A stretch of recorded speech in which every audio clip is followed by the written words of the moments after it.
నిర్మల్ జిల్లా బాసర జ్ఞాన సరస్వతి అమ్మవారి ఆలయంలో వసంత పంచమి వేడుకలు అంగరంగ వైభవంగా కొనసాగుతున్నాయి. బాసరకు అధిక సంఖ్యలో భక్తులు పోటెత్తడంతో బాసర జ్ఞాన సరస్వతి పుణ్యక్షేత్రం భక్తులతో కిక్కిరిసిపోయింది. అర్ధరాత్రి 1 గంట నుంచి అక్షరాభ్యాస మహోత్సవాలు జరుపుతున్నారు. మొదటిగా అమ్మవారికి పూజలు చేశాక అక్షరాభ్యాసాలు ప్రారంభించారు. క్యూ లైన్లో సరైన వసతులు కల్పించలేదని భక్తులు ఆలయ అధికారులపై ఆగ్రహం వ్యక్తం చేస్తున్నారు. 1 గంట నుంచే క్యూ లైన్లో ఉంటే ఇప్పటివరకు దర్శనం అవ్వలేదని మండిపడుతున్నారు. చిన్నపిల్లలతో ఇంతసేపు క్యూ లైన్లో ఉంటే వారికి ఫీడింగ్ ఎలా అని ప్రశ్నించారు.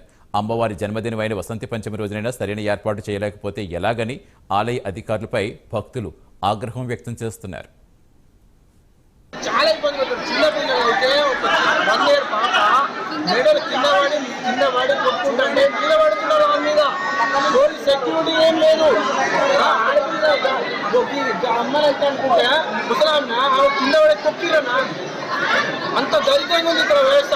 కంప్లైంట్ ఇట్లా కూడా పట్టించుకున్నా నాదు నేను ఇక్కడ పోలీసు వాళ్ళకి 2 సార్లు ఇచ్చిన నేనే 2 సార్లు పిలిచి మరి చెప్పినా కానీ ఒక్క వైపు చూస్తారు. ఏమన్నా అంటే అటు పంపిస్తున్నా ఇటు పంపిస్తున్నా డైలాగ్ కొడుతుంది. 4 వేలు వచ్చి వాళ్ళు ఇల్లే కడుతున్నారు. నేను హైదరాబాద్ నుంచి వచ్చాను.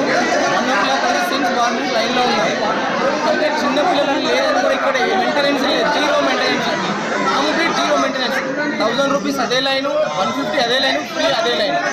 ఇక్కడ మాత్రం డబ్బులు తీసుకుంటున్నారు. సిన్స్ మార్నింగ్ 1 o'clock చిన్న పిల్లలు జస్ట్ లుక్ ఎట్ వన్స్.